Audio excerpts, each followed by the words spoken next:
பிள்ளையான் மீதான விசாரணை தேக்கம், எதிர் சாட்சியங்களை வழங்க முன்வந்தோர் பின்வாங்கல் என்பதாக இன்று தினம் தமிழன் பத்திரிகை தலைப்பெற்றிருப்பதை நாங்கள் காணக்கூடியதாக இருக்கிறது. அது தொடர்பாக நாங்கள் பார்க்கலாம்.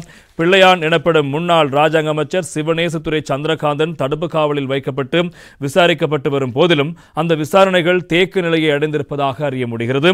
இந்த விசாரணைகளில் பிள்ளையானுக்கு எதிராக சாட்சியமளிக்க வந்தவர்களில் சிலர் முன்னுக்கு பின் முரணான கருத்துக்களை வெளியிட்டுள்ளதாலும் சாட்சியமளிக்க வரவிருந்த பலர் பின்னெடுத்துள்ளதாலும் விசாரணைகள் சமீதமடைந்திருப்பதாக அறிய முடிகிறது.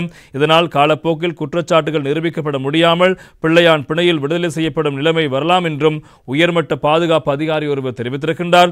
இதற்கிடையில் கடந்த காலங்களில் ஜேவிபியோடு இடம்பெற்ற யுத்த கொடுக்கல் வாங்கல் தொடர்பில் பரபரப்பு கருத்தொன்றை தனது சட்டத்தின் ஊடாக வெளியிட்ட பிள்ளையான் தயாராக இருப்பதாகவும் அறிய முடிகிறது. அப்படி வெளியிடும் போது அவரது உயிருக்கு ஆபத்து ஏற்படலாம் என கருதி பிள்ளையானின் சட்டத்திறனைகள் கொழும்புள்ள தூதரங்களுக்கு எழுத்து மூலம் மனு ஒன்றை கழித்திருப்பதாகவும் தெரிய வருகிறது.